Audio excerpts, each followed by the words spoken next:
So once again, thank you to everyone we've got a lot of people kind of entering right exactly at 1 o'clock. So I just want to let those people know who are coming in at this moment that you can add your LinkedIn to the chat, add something that you hope to learn, a little bit about you if you feel comfortable sharing. And we're going to just go ahead and jump in case you weren't sure. We are at 30 Seconds to Sell Yourself with Jayne Mattson today. And this is sponsored by Scismic. I'll just give you a little quick kind of background of what Scismic is. Started by two scientists, Danica and Elizabeth, who were frustrated by the job-seeking process. They were familiar with academia and how that worked, but then wanting to go into industry was a whole nother ball game. It seemed like it was just kind of a hard and complicated thing that shouldn't be hard and complicated. So together they came up with Scismic, which is really meant to be your guide to working in the biotech and now really any STEM industry, since we've expanded since the original idea. And the thought is that you really should be connected to jobs based on what you know, not who you know. So we look at your resume, we look at your profile where you put in all your technical skills, and this is specific to the STEM industry. So it's much more minute and detailed than your typical resume list of skills might be. And then we use matching algorithm that doesn't just take into account keywords, but concept matching. So you're much more likely to find a job that actually matches your background and skills. And because of that, you only apply to jobs where you've already met those qualifications based on your profile and your resume. So you are already a highly qualified candidate when you apply, which means you're 5 times more likely to be getting a call back and getting that interview. So that's what Scismic does. And we also do things like today's event, just generally helping you be better prepared in your job search to get the right job for you so that you can make the impact that you deserve. So I will put in the chat a link to Scismic. So if you wanted to create a profile there, you can certainly do that. And then I'm going to stop sharing and I'm going to let Jayne take over. Excellent, excellent. Well, welcome everybody. And Jenny, thanks so much for inviting me to speak today about a topic, 30-second commercial, how to present yourself in 30 seconds. And I don't know about you, but that's really hard to do because we have so many things that we can tell you about us, and we want to tell you everything that we can do. When you are in a job search, that's not the objective. The objective is really to be clear and to be focused, especially in today's job market. Employers today are really looking for people who are clear what they want to do, where they want to do it, and how can they help me, the company, in solving my problems. So I'm really looking forward to today of talking about the 30-second commercial. But as I said to Jenny, that I'm not going to be talking to you. I want this to be as interactive as possible. I want you to ask lots of questions because that's what I'm here to help you with. So tell you a little bit about my background. I am a career consultant, and I worked for over 20 years for an outplacement firm here in the Boston market, where we worked with people who have lost their jobs and all industries, everything from high tech to hospitals to healthcare to the biotech, the biofarm, all industries, academia. And what we did was help them sort of re-engage in the marketplace. But before they got engaged in the market is to get themselves what we call market ready. And very often when people are in a search, they lose their job one day and the next day they're right out in the market. And so my role was to really pull people back and say, oh, hold on, don't get out there too far. About 2019, I left that job to now I'm in private practice, and my primary target is early to mid-career professionals. I knew that those people who were starting in their careers we're going to be challenged much more than myself or other people who are later in their careers, both with the changing job market, the way people find a job, and I'm passionate about helping younger people grow in their careers. I'm also an author, and thank you so much, Jenny and others, for promoting my book.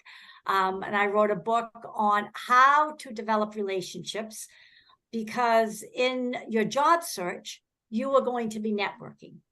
And networking is about building relationships. And what I discovered was that not enough people knew the value of how to build that relationship. I would hear so often, Jayne, I don't have time to develop a relationship. I have to get a job. So I said, no, well, you need to develop the relationship to get the job. So it was one of the impetuses for me to write a book. So I do speaking on a book, and that's where Jenny and I met at the ISPE Society, an International Society for Pharmaceutical Engineers. I was a speaker in their quality group on this topic of building relationships. But today we're going to be talking about the 30-second commercial. So when I say the word 30-second commercial, what do people naturally think about? And once again, you can take yourself off mute. I want to make this as interactive as possible. You learn from each other, and I learned from you as well. So what is your belief about what the 30-second commercial is all about and it's intended to do? So who out of these 72 people that are on this call wants to go first?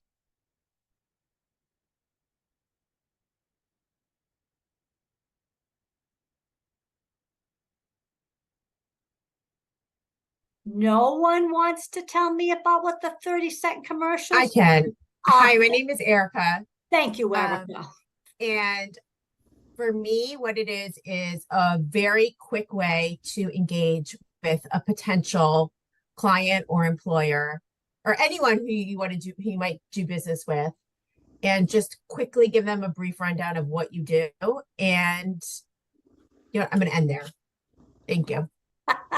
Excellent. Thank you, Erica. Thank you. Yeah, it's a quick introduction of what you do, and there are other components to that. Because it really does depend on what you are looking to do. And the old 30-second commercial is also called the elevator pitch. And I see Laura, I see you shaking your head. So Laura, hi. Sorry, Jenny. I knew Laura, and I'm like, oh my goodness, a familiar face. Oh, so good to see you. But the elevator pitch is exactly that you're in the elevator, and oh my goodness me, the president of the company or the senior director of your department got in the elevator with you, and you've got 30 seconds because it's going up to the next floor. And what are you going to say to him or her? And so it is that opportunity for you to be clear and crisp about your message, So I'm going to pull up my presentation here, Jenny, and we hope that let's see if this is the one. Now I've got too many things up on my. Jenny and I were sharing before, and I had many slides up, so now I've got too many here, Jenny. So hold on. Okay, here it is. Excellent.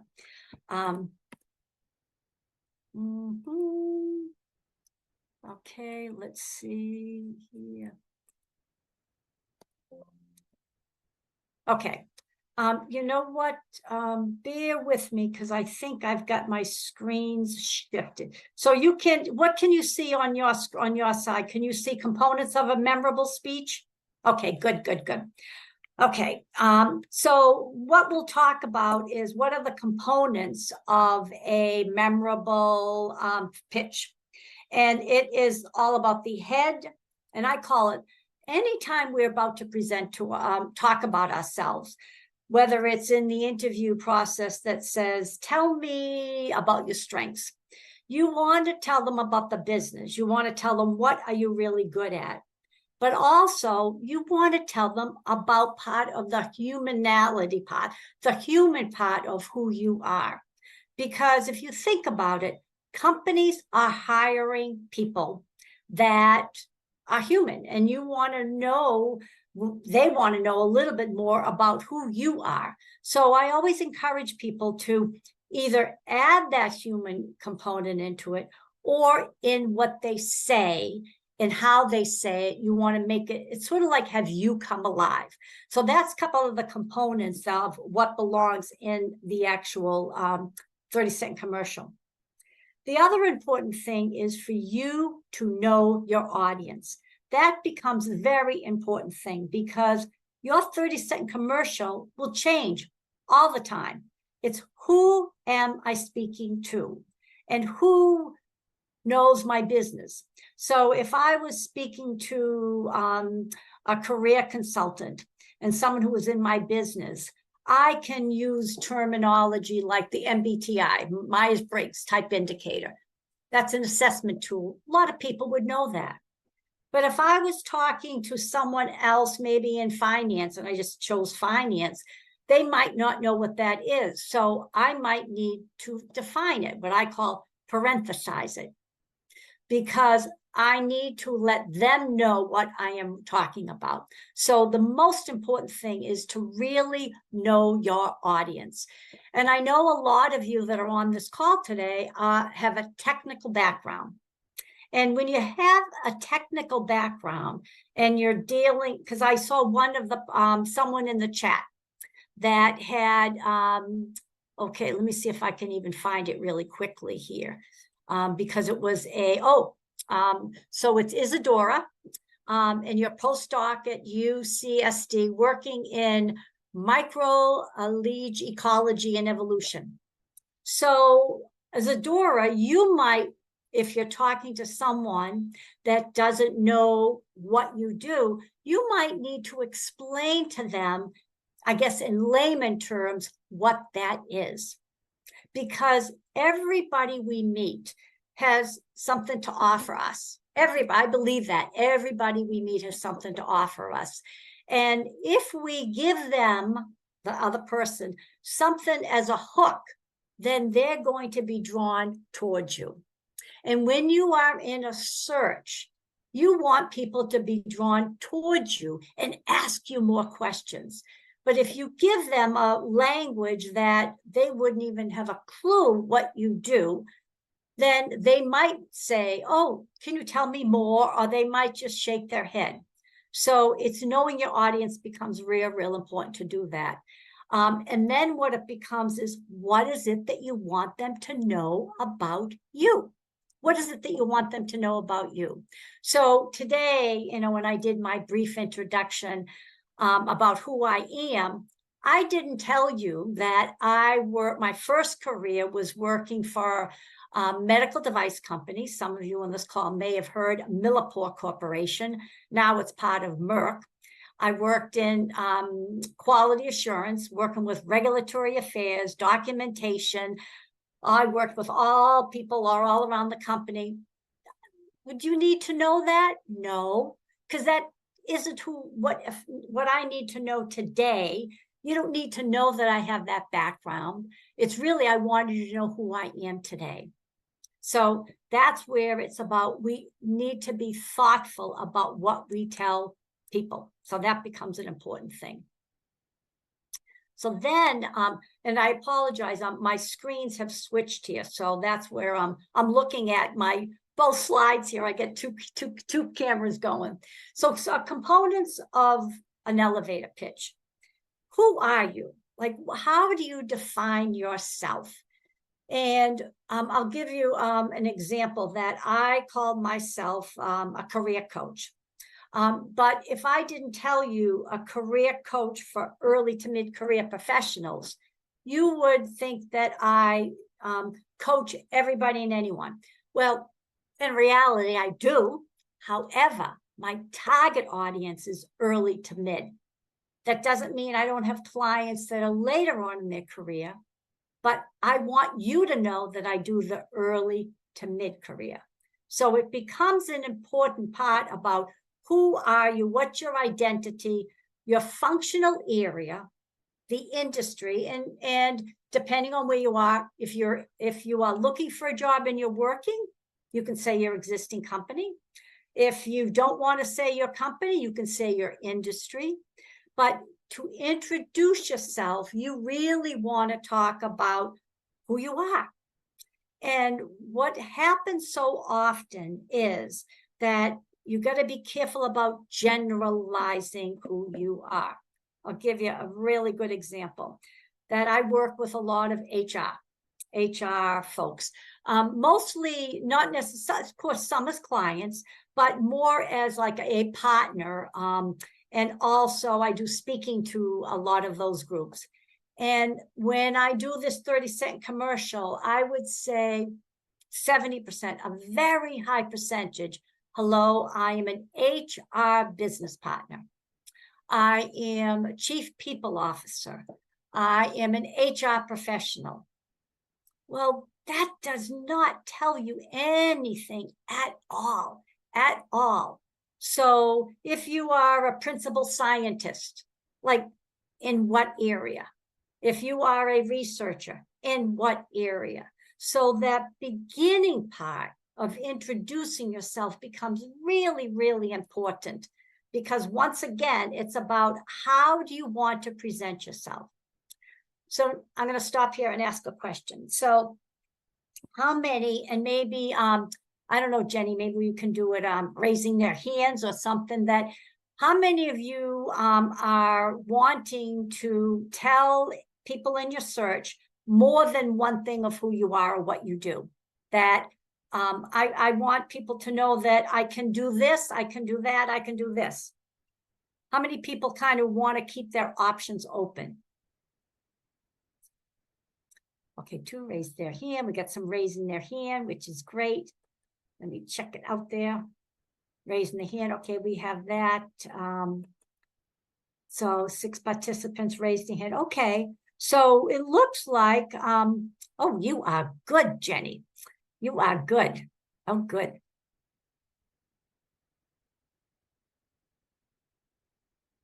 Many things. Okay, good.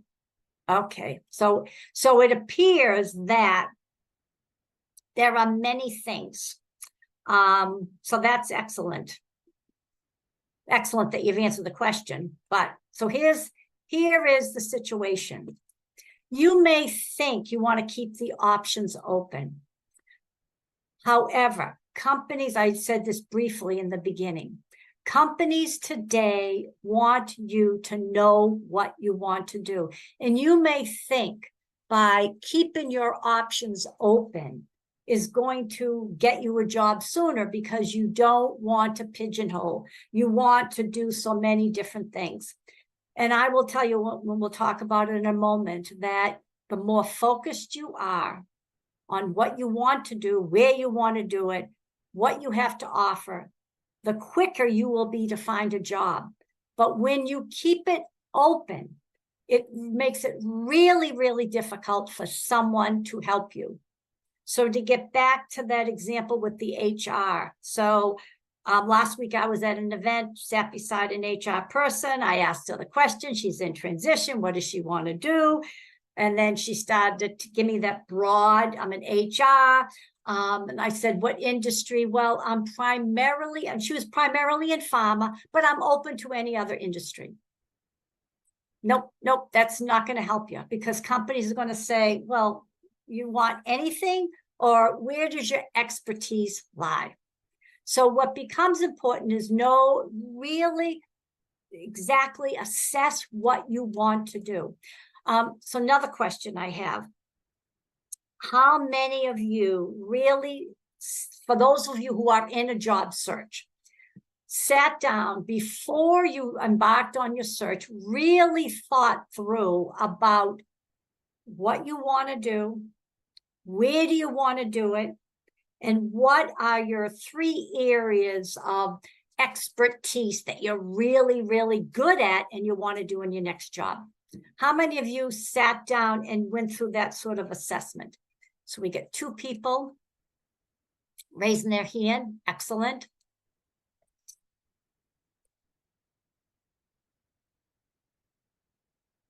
So for any of those who are raising their hand, I'd love to hear. Oh, good. There's Jenny again with her little poll, which is great.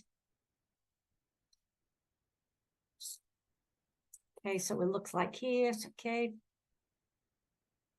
50, yes, no.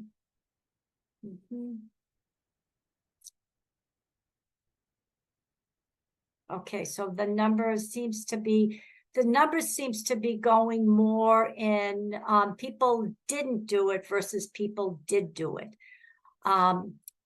So excellent. Thank you, Jenny. So I'd love to hear from those who have done it, from one of the maybe 5 participants, it looks like. Tell me what kind of an assessment, how did you go through determining what, where in the 3 areas? I'd love to hear so that you can share. So I will say, by you sharing with others how you went through it, it's going to help the 62% that didn't do it. Because when we get into this commercial, that's what becomes really difficult when you haven't gone through this step. So I'd love to hear the ones that have gone through it. Like, what did you do? What did you go through? What kind of assessment did you think about? So I'd love to hear if someone is comfortable sharing their story, that would be great. I'm happy to share. Oh, thank you. Thank you.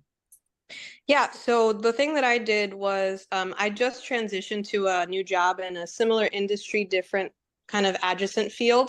Yep. And I kind of thought about the previous job I had, what I liked about that aspect, what parts I kind of had to coach myself or convince myself to do. And in my new job, what parts I liked, what parts I didn't like. And then I kind of correlated that to job descriptions, like pieces on a job ad that I might want, like my prospective job that I'm interested in the future. Excellent, excellent, excellent. And did that really help you pinpoint, like, was it clear of what you wanted to do? Yeah, because I'd already been thinking, because I had to make a job pivot. So during that job pivot, I'd already started the process of what do I not like about my current job? What am I looking for in my next job? And I already had a pretty clear sense, especially once I got into my new job and I started doing new responsibilities. I was like, oh, I don't actually like this part as much as I thought I would have. Excellent. And that's exactly one of the exercises, is what we call likes and dislikes. What do I like about it? Because don't you want to do something that you really like to do? And ideally, don't you want to get rid of something that you don't like? Now, the don't like sometimes will have to come along with it, but clearly, so it's about what is it that I like to do, but what are you really good at doing? Or in the case of what are you good at but want to get better at as well? So that becomes also a component of it, that of like it's all about thinking about the past to think about the future. Does anybody else want to share what they went through to determine what is it that they want to do next? I'd love to hear from someone else. Once again, you're helping the 61% who said no. And I'm going to recommend that you absolutely stop and think about what the next step is. So I'd love to hear from someone else to share. Hi, Jane. This is Sophia. I actually completely agree with that statement. It's like likes and dislikes probably the best, especially when you had a few positions previously and you understand somewhat what makes you truly happy or makes you want to do the job you're actually doing on a daily basis. So I also did one more thing. It was a Gallup Strengths Finder. Okay, good. It was pretty helpful. There is no surprises, and I kind of realized exactly what I wanted to do. So it just kind of strengthened my understanding of exactly what I wanted, where I wanted to go. And another thing, just sitting down and doing a little bit of a assessment of different industries, which industry I might be more interested in, because I am actually in the process of pivoting to a different position. And what I noticed was probably the most challenging part for me is some of the industries don't accept you unless you have 5, 10, 15 years of experience. So I am spearheading towards a new industry now, and I believe it's definitely going to be understanding what I want to do and understand the salary, different maybe like areas. So just kind of playing around online and just understanding what will be the most useful for you in your Yes. career search. Excellent. What I love, a couple of things that you shared about that. It sounds like there's a couple of people that are pivoting. And pivoting is very different than complete career change. I mean, I am a complete changer. I mean, I went from, as I said, quality assurance, manufacturing, documentation systems to a career management consultant. And for those who are pivoting, what you're saying is that you're doing a lot of research. You're really looking at job descriptions.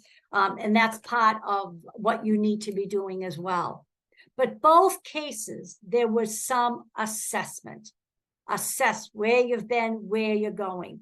And this is part of understanding your marketability in this market. What are people really looking for? And what are they looking for you to do? So by keeping, now you can keep it broad, and when we get into the 30-second commercial format, you can keep it, there is a way in which you can talk about, what you are looking to, like a two-prong approach there. So that becomes an important thing. So then the next area is, whoops, get my little, sorry about that, my camera here, is what do you do now? And one of the things that I recommend is that you break it down into 3 sections. So when I talked about who I am, I'm a career coach, I'm a speaker, and I'm an author. Those are the now those just happen to be 3 areas where my business is focusing in on.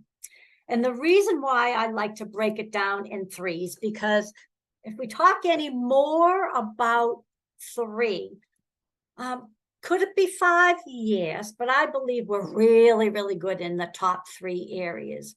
It helps people listen.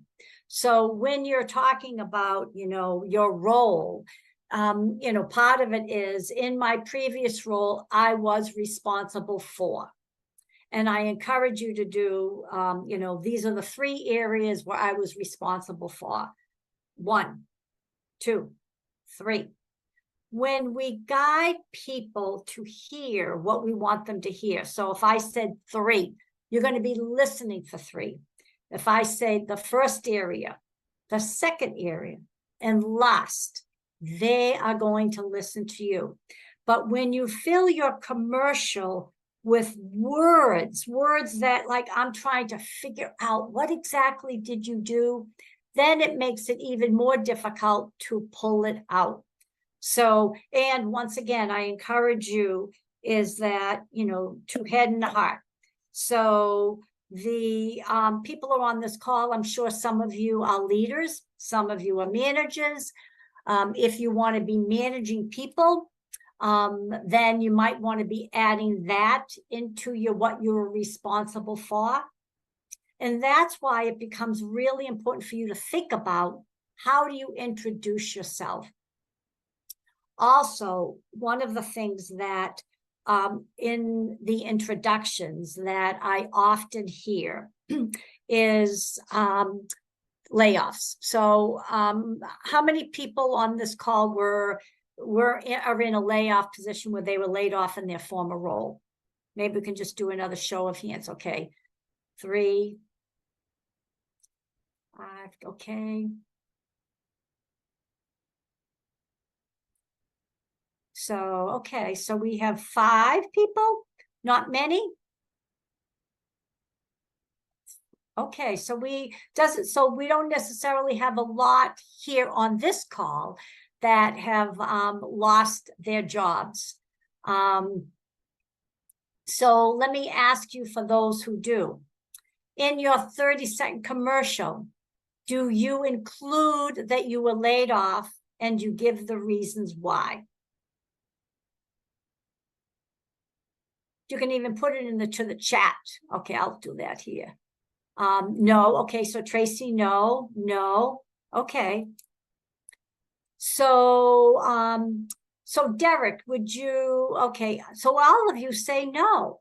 So Anna or Derek, would you be willing to kind of share how do you introduce yourself? If someone says, hey, are you still with, Takeda Pharmaceuticals? What would you be saying to them?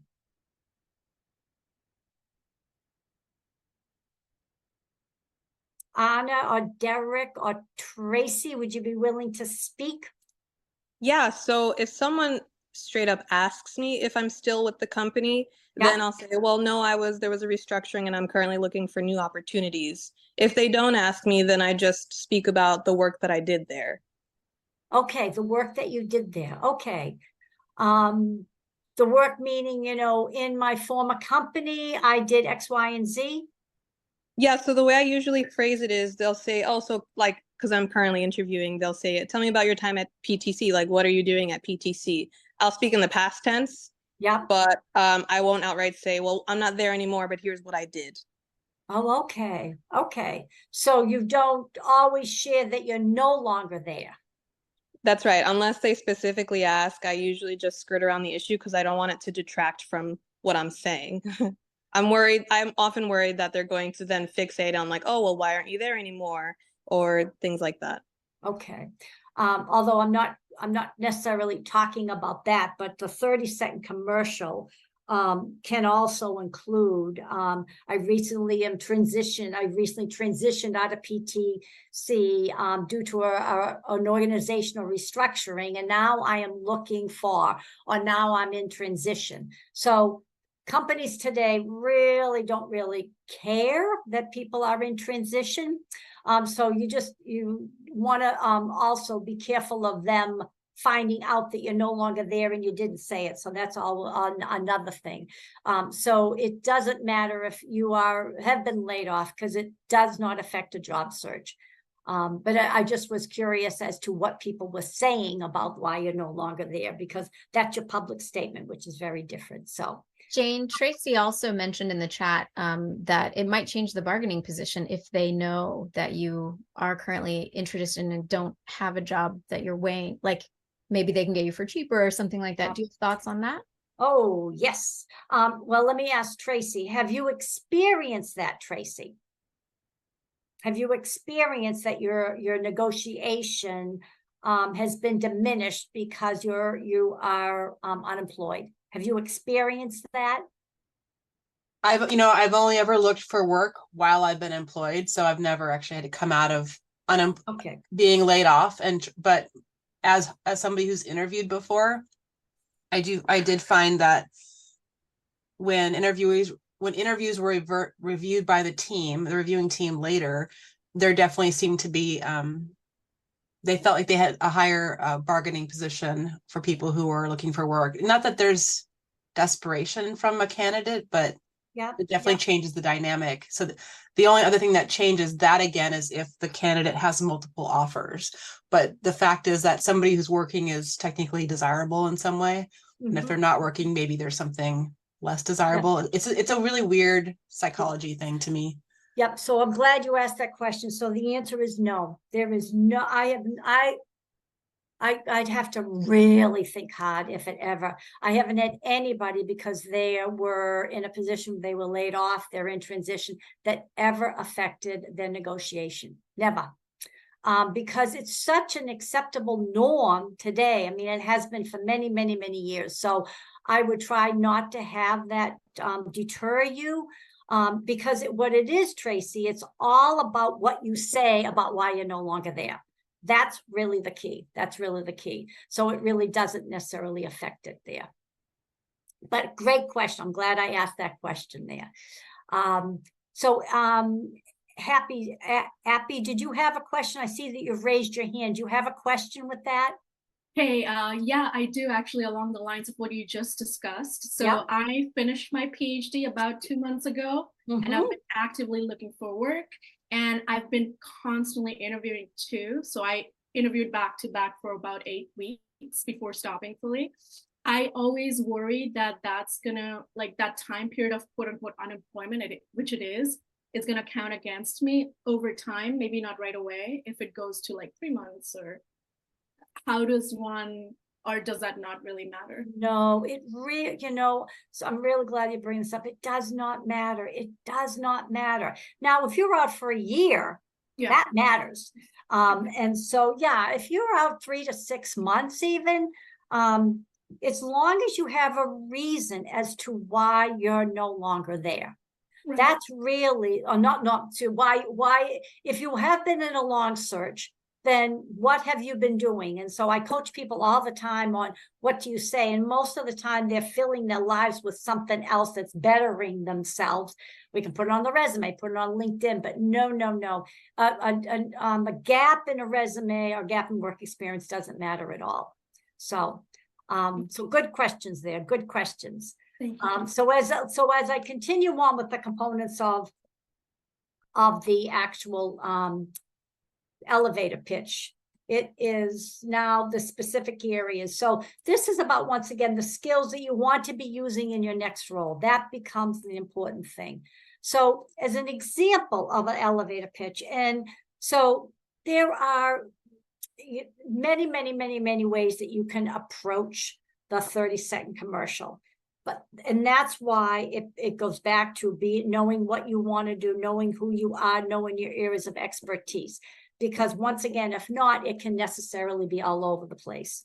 And even if you were going to an event, you want to practice your 30-second commercial. What is it that you want them to know about you? So in the 30-second commercial, there's a beginning, there's a middle, and the end. And of course, the first way is, hello, my name is. If you have a difficult name to pronounce, you absolutely want to help the other person repeat your name as clear and phonetically as possible, because your name is the most important word in the English language. Now, I am Jayne with a Y, so it isn't so much about pronouncing my name, it's spelling my name. So when I get a Jane, it's sort of like you're talking to someone that's not me. So the name for me, Jayne, you can't mess it, except maybe Janie or a nickname, but the spelling is. And today, because we're such a multicultural society and diverse workforce, there are, people all over the world that sometimes it's difficult to understand, like the language, or difficult to pronounce it. So it behooves you to, when you're introducing someone, that you pronounce the name correctly. So even as an example, my husband's name is spelt Raphel. Now, you might be pronouncing it Raphael, but his pronunciation is Raphel. So when I write his name out, if I don't know, writing it to someone, I parenthesize it and I put Ray, Rayfull, because I want them to pronounce it correctly. So they'll say, what is it? Is it Raphael, Raphel?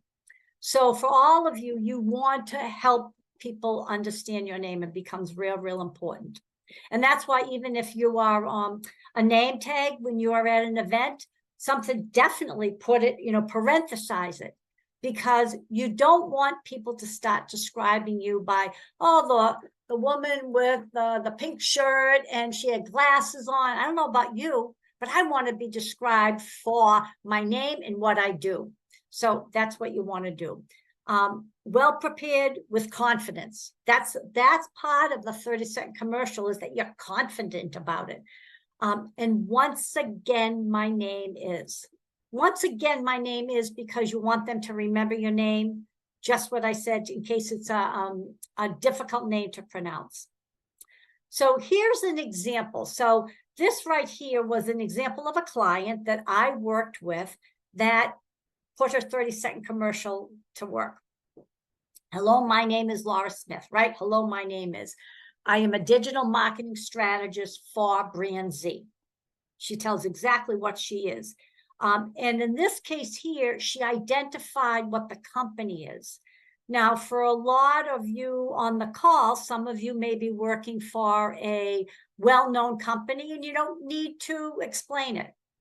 But if you're working for a smaller company or a company that's not well known, or an academia, a company, an academic organization, institution that it's part of it, and I don't know what it is.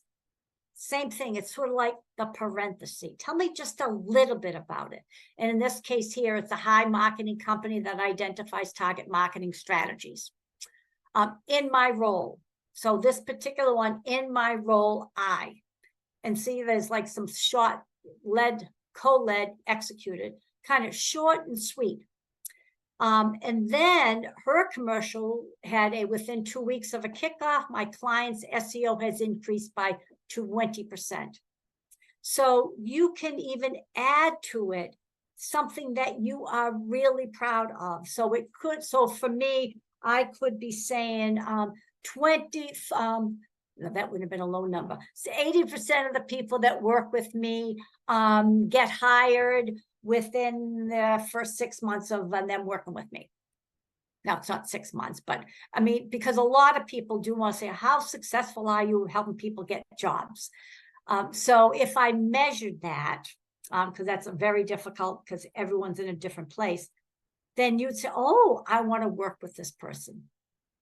So this commercial has some components of who she is, what she does, where she, the type of company, what she does really well, and then what she has and what she is known for. So this could be one if you're introducing yourself at a networking event, perhaps. So this one here could be a little, so I'm going to stop for a minute. So I'd love to hear at this point, if someone would be willing to share what have they been using as their 30-second commercial. So as I've told you that you want to be clear, the 3 years of expertise, does anybody want to use this time to practice? And I know I'll get a brave soul here that would be willing to do this.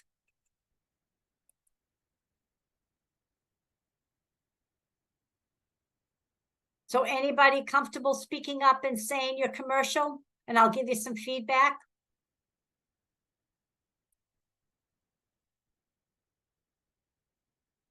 Okay. I'm looking at. I'll do it, Laura. Or Jane, sorry. Laura's written on the thing, so okay, I'll give it a shot.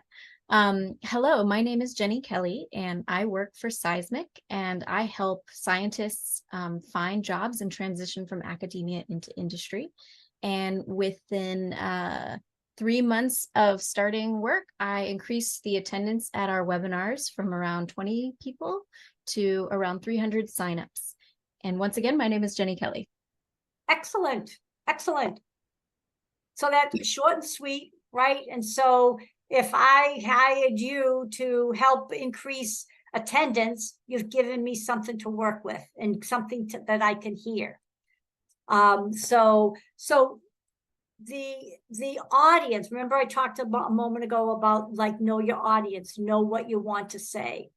That this example here that I have on the slide here, I just sort of switched it. So within 2 weeks, so you want to share about that because that's what I want to be doing next. In my role, I led, I co-developed. I'm not going to say something that I don't want to do. That just keep that in mind. You do not want to waste this 30-second commercial with time about doing something that you don't care to do at all. So in this one, in my role, my next role, I am looking for a similar role, right?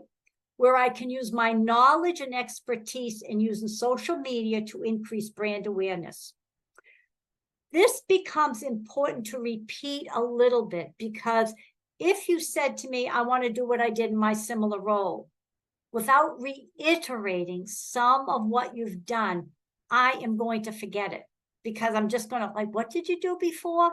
So I want to be real clear of what it is.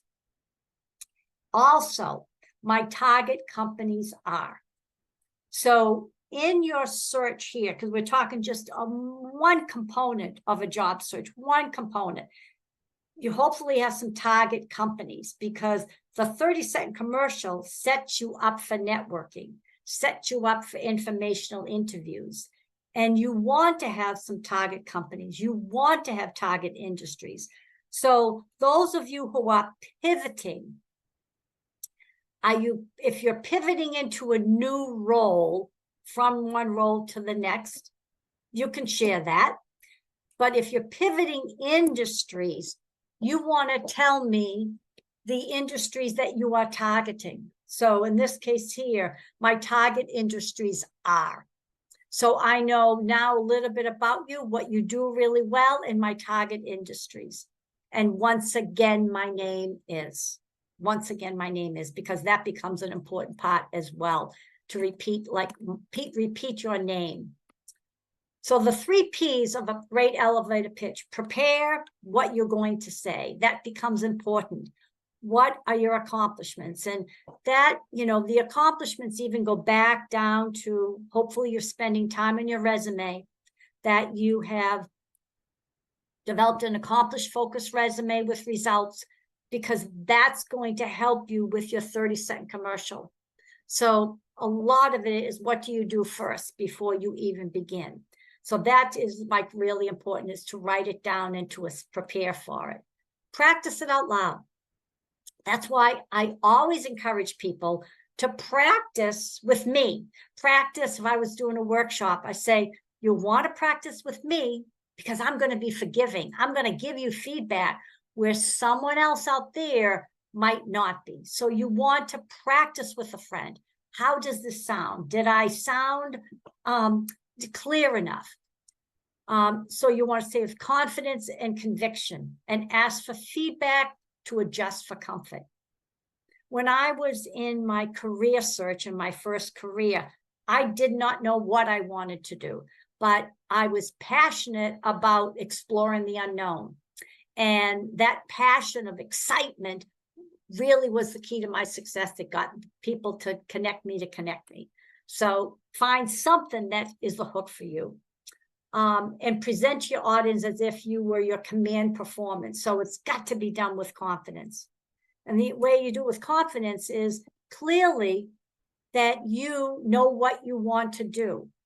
But if you don't know clearly what you want to do, then how can you come across as confident? How can you come across as confident? Jenny, we have, I'm kind of watching the time here. So we can either, I can continue, you know, a little bit about my book, but I know that there were a lot of questions that people had in addition to us talking about the 30-second commercial. So do you want to use this time to kind of open it up and use some of those questions? Yeah, to answer. Sure. I think we should. I know there were a couple of hands raised that then went down because we kind of moved on. Does anyone want to go back and address that question? Otherwise, I'll pull up some of the questions that people. Yeah, because I couldn't quite know if they were raising the hand based on a question or they were raising the hand. So excellent. Yeah. Okay, we've got 2 hands raised now. So Julia, if you want to go first, and then Erica after.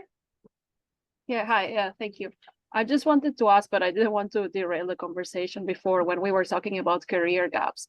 If someone has a long career gap, let's say 1 year for, you know, complicated reasons, visa status, moving abroad, things like that, would you include that, and how do you say it so it's not like, you know, a long excuse and you're not bothering people with your complicated bureaucratic issues, but at the same time that they understand that you have not been just scratching your belly at home for a year?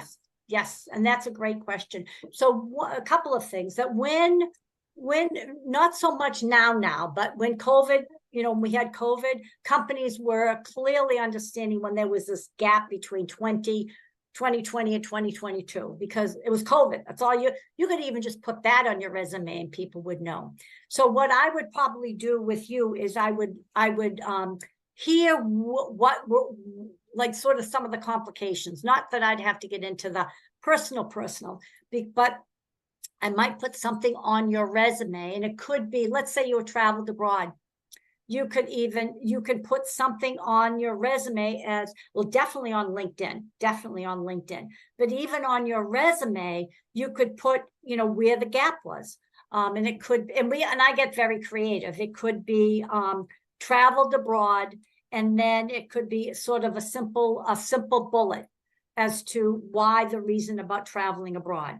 So then it's more of, there's a gap, but to your point there's not a gap because you were twiddling your thumbs. There was a gap because there was a valid reason.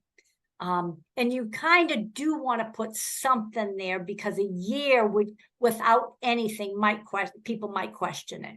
So we'd work on figuring out what the best way to approach that would be.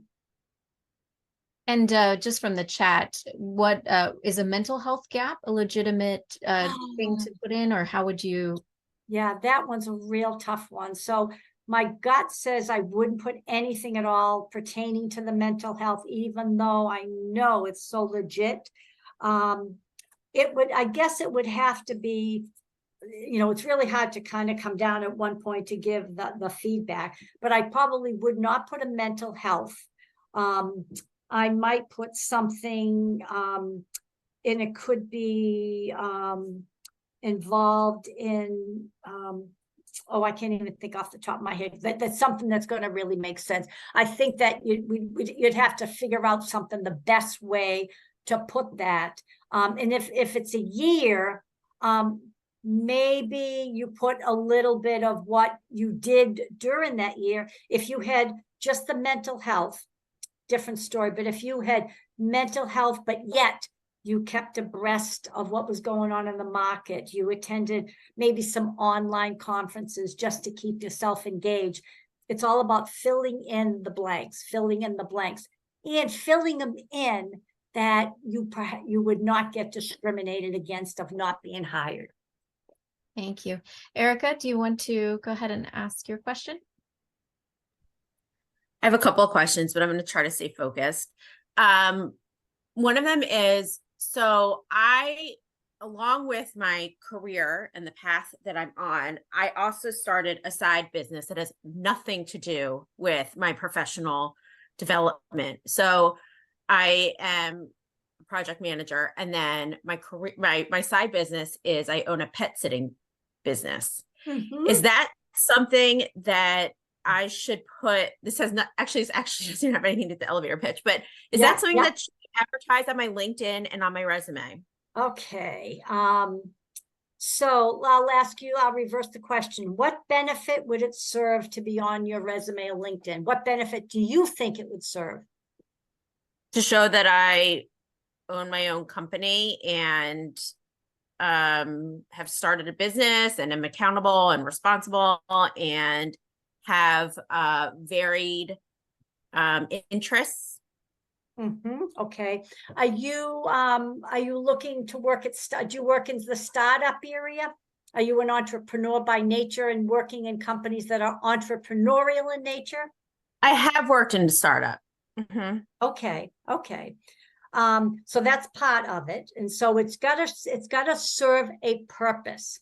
And so one thing that I would be thinking of that I immediately thought of, like, does that affect your regular job at all? How do you do this as a business? Am I going to be worried about you doing the work? Are you going to use your own business while you're working? So it can become a little complicated, and it always has the reasons why.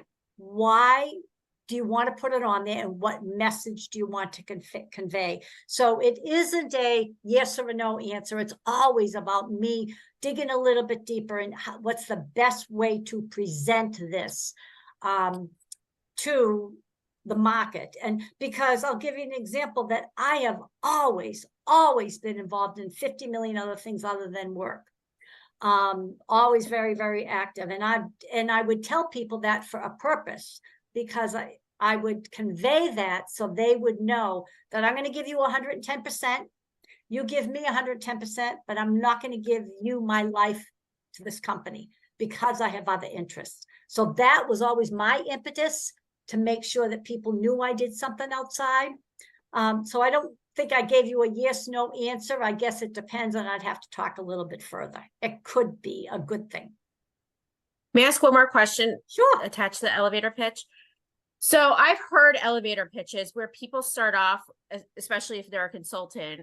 Hi, my name is Erica Broder. I charge $165 an hour to be your project manager. Da, da, da, da, da. Okay, your response, you don't even need to say any words. Okay. Thank you. Yeah.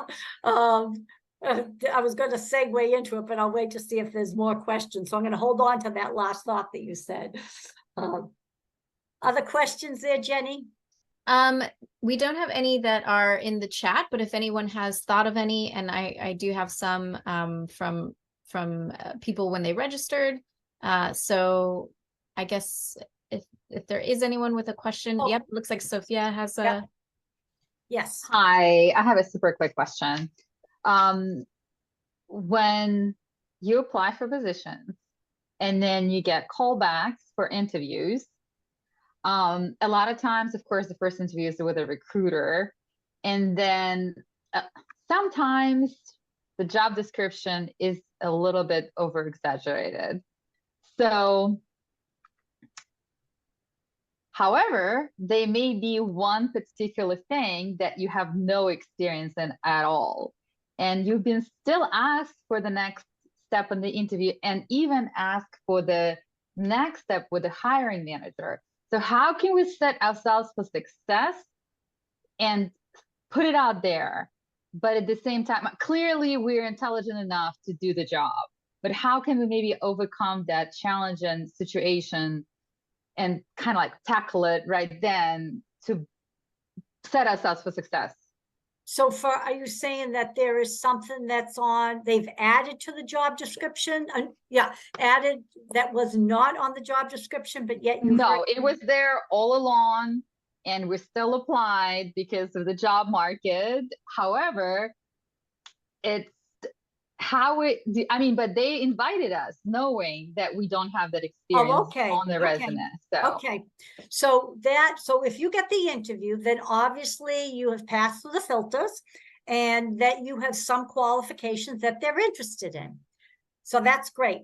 You need to be prepared for what you don't have, because at the end of the day, they will always find someone that has it. So if there is a skill or experience that you don't have, you don't want to bring it to their attention, but somehow you want to make sure that they know, that they get the idea that you will be able to do something, that whatever that requirement is, that you have overcome other challenges, and any challenges that you are encounter, that you've had the reputation and success overcoming them. And let me give you an example of how I've done that. So that's how you would address it. You wouldn't address it head on, because then now you're going to be talking about something that you don't have. And you don't want to be talking in an interview what you don't have. You want to share what you do have, Great questions, though. Okay, excellent answer. Thank you so much. You're welcome. So Jenny, is there one more? Because we have time for one more. Yeah. So one is that one question is, if you do have a very short amount of time to really connect with people, what do you recommend to kind of help foster those connections if you've only got, a minute or 2 minutes with somebody? Well, I love that question. Whoever asked that question, because I'm going to get my next slide here.